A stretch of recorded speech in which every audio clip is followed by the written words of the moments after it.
todo tempo. Deus é bom. Deus mandou Jesus para nos enviar uma mensagem de salvação e trazer a salvação. Ele é o homem que tem poder de nos restaurar, ele tem poder de nos transformar, como o pastor já disse aqui, ele tem poder de fazer milagres na nossa vida. Ele, se cairmos, é o nosso advogado. Amém? Eu gostaria que os irmãos abrissem as suas Bíblias em João capítulo 5. Porque Deus, Ele não se importa o que você faz, Ele não se importa se você erra ou se você acerta. A Bíblia diz, a minha Bíblia, esse livro preto aqui diz que se você pregar por qualquer motivo pessoal, ainda assim Deus te usa. Eu quero dizer para vocês que eu quero estar com vocês no céu. Eu quero dizer para vocês que eu quero fugir do pecado, e eu quero estar entrando com vocês no céu. Mas pregando ou não, nós somos passivos nós somos passivos de cair.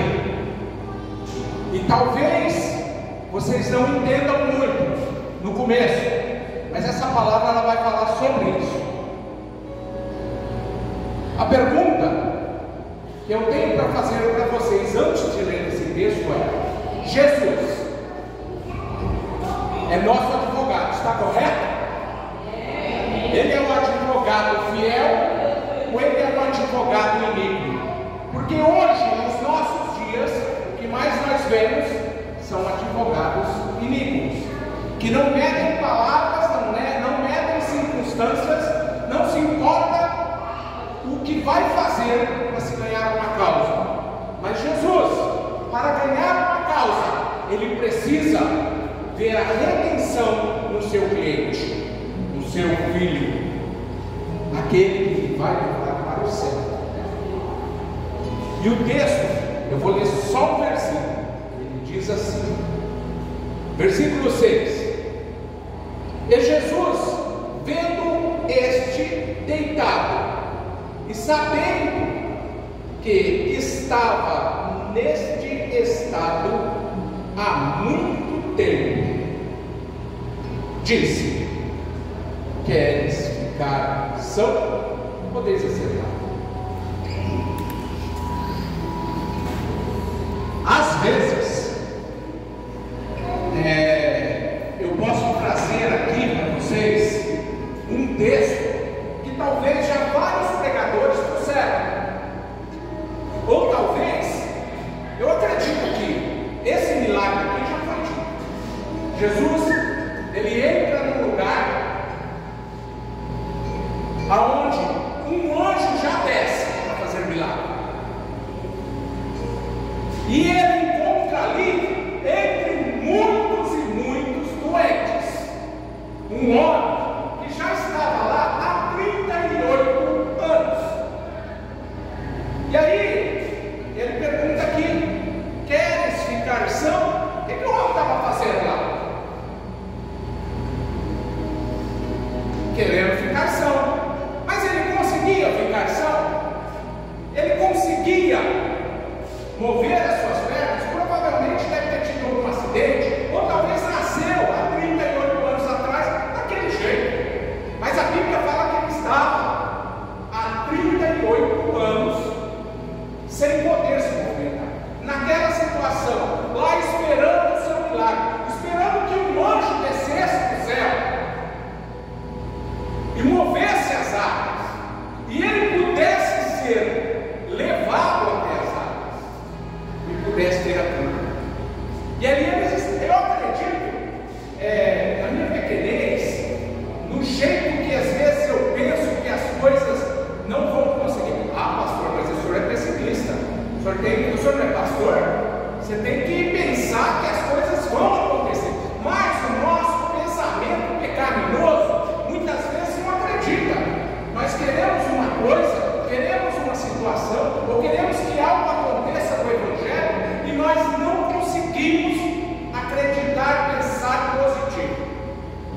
Mas nós queremos pensar positivo. E nós falamos assim: Senhor, eu creio que vai acontecer. Mas muitas vezes, não totalmente, mas muitas vezes, dentro da nossa cabeça, há uma falha. Será que vai acontecer? Esse homem estava há 38 anos.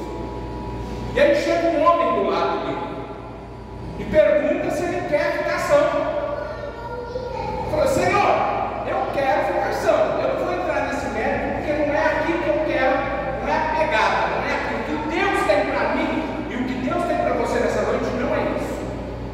Mas ele fala assim: não tem quem me leva, não tem quem me levanta, me leva e coloca na água. Toda vez que eu tento ir, o que acontece? Alguém vai antes de mim e recebe o milagre. Aí simplesmente Jesus manda ele pegar a cama dele. E simplesmente ele sai dali. Eu acredito que Jesus ele se oculta porque existiam muitas pessoas. A Bíblia fala que muitas pessoas estavam naquele lugar. Talvez os seus perseguidores, talvez aqueles que queriam matá-lo estavam ali preparados para, se ele fizer um milagre, nós vamos, porque hoje é sábado. E não se pode, olha só como é que eles estavam. Eles queriam cumprir a lei, mas eles não queriam ver alguém andar, eles não queriam ver alguém bem. Simplesmente a lei tinha que ser cumprida.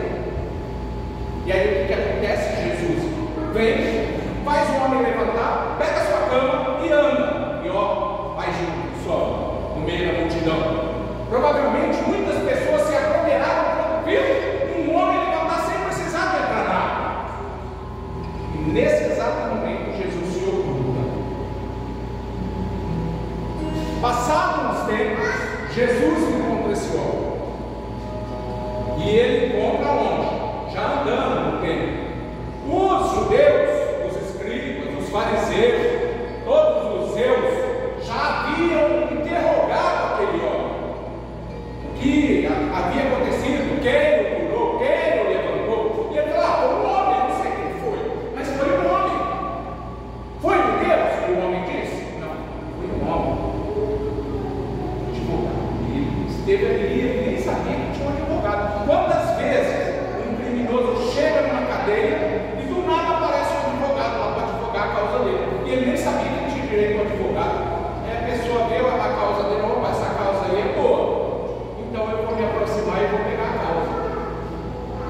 Mas Jesus olhou para aquele homem e disse assim: essa causa é nova, essa causa é digna, essa causa é urgente e eu preciso resolver esse caso. Amém? Até aí estão entendendo?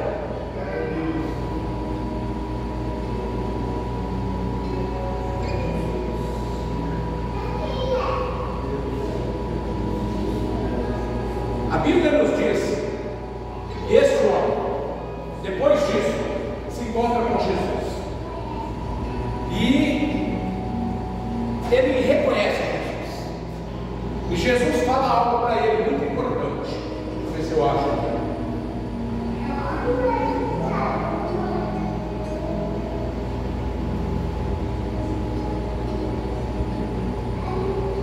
Aleluia, Jesus. Aqui, ó. Glória a Lá em Deus. João 5,14. Quem puder abrir as suas Bíblias, já está acompanhando comigo. Diz assim: depois Jesus encontrou no templo e disse: eis que já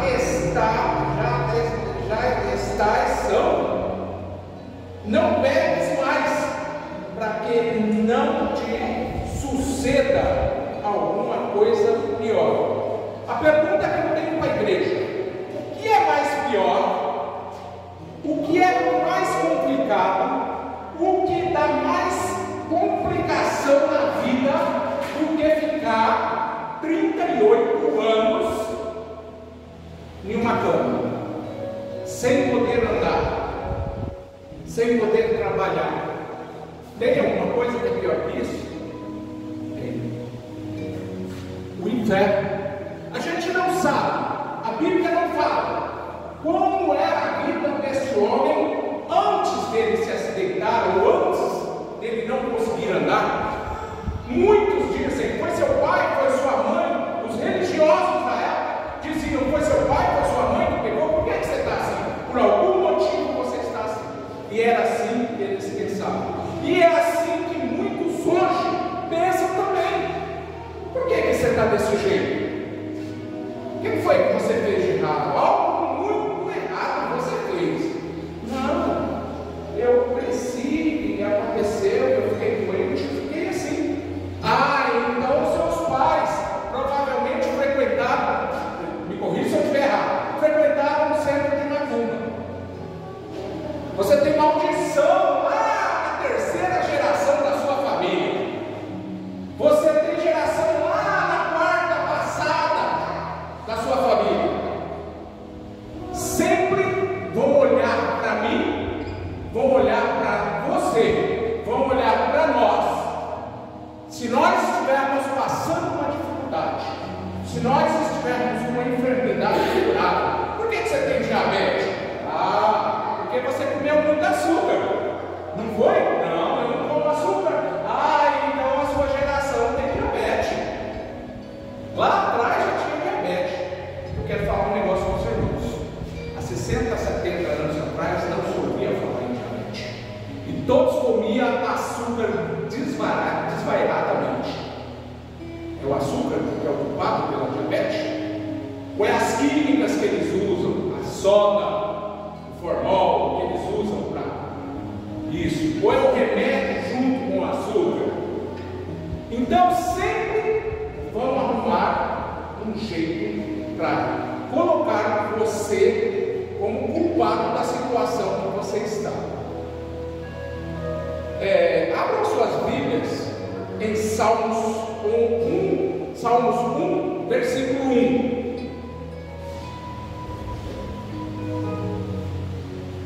Salmos 1, versículo 1 diz assim: bem-aventurado o varão que não anda segundo o conselho dos ímpios, nem se detém no caminho dos pecadores, nem se assenta na roda dos escarnecedores.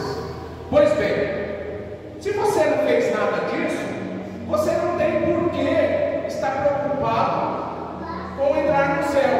Porque esse homem provavelmente não estava preocupado se ia ou não entrar no céu. O que ele precisava? Ele precisava se mostrar ao sacerdote e ele precisava mostrar quem foi que curou ele. Aí Jesus vem contra ele e fala assim: você está curado, você já está santo, mas porém, no entanto, não pegue mais, porque pode piorar a sua situação. Muito bem, nós colocamos uma pausa aqui. Quem aqui na igreja não tem pecado? Levanta a mão. Rapaz, todo mundo tem pecado? Já era só eu? Veja bem, meus irmãos, nós precisamos nos ater a uma situação. Nós vemos Cristo parando para fazer um milagre. Do nada ele resolve falar assim: ele não fez um unidonité. Ele falou assim: eu tenho que ir lá e curar o fulano de tal, por algum motivo.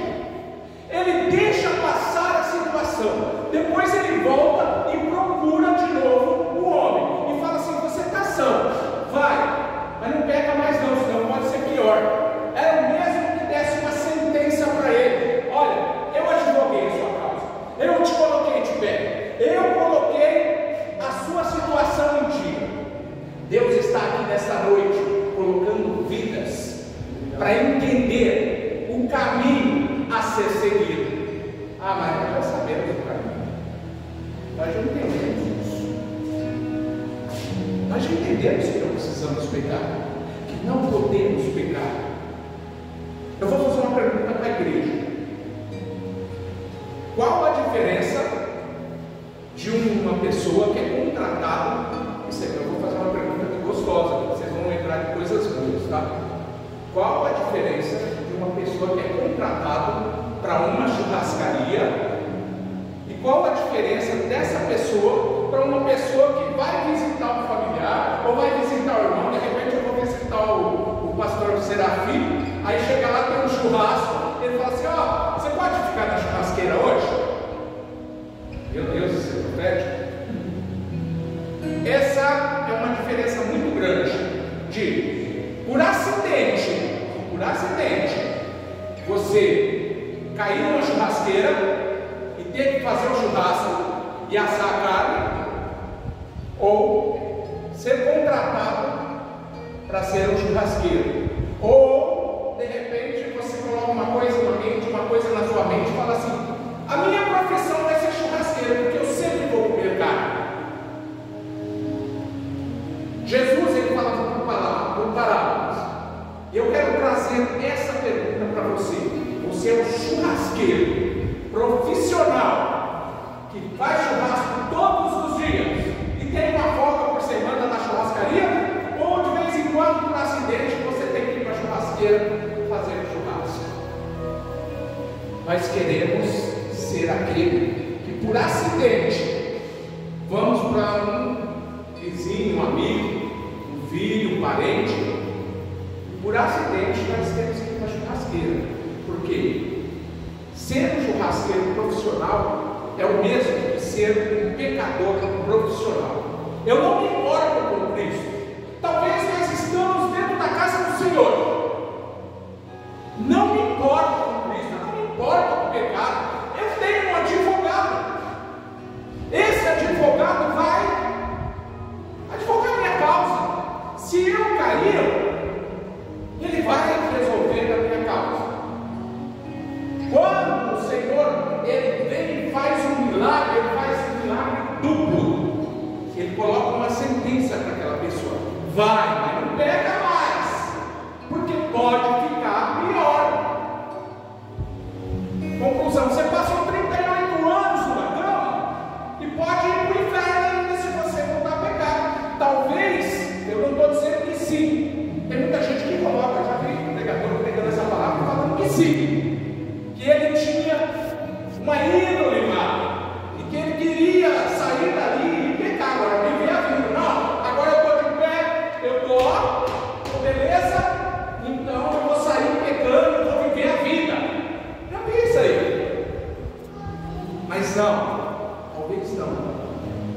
Simplesmente Jesus colocou aquela sentença para que ele entendesse que errar, um acidente de cair no pecado é uma coisa.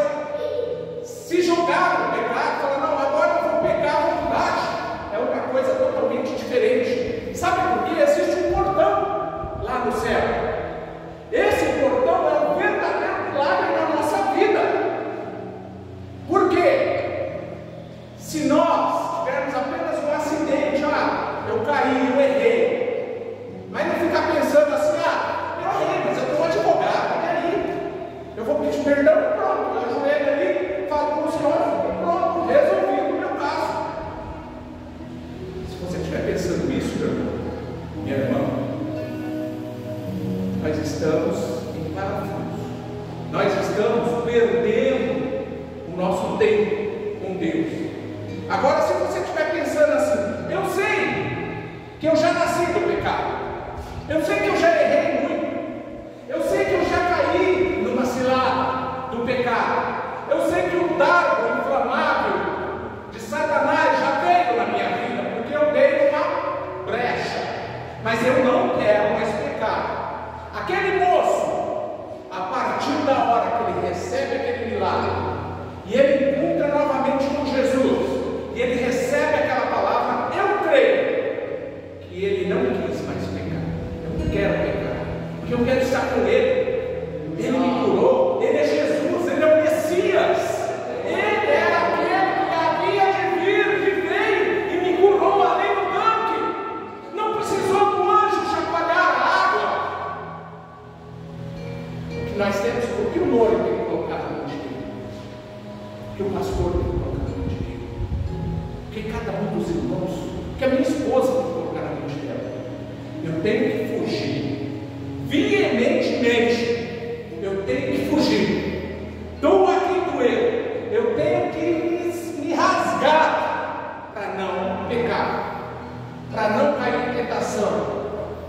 Pessoas que geralmente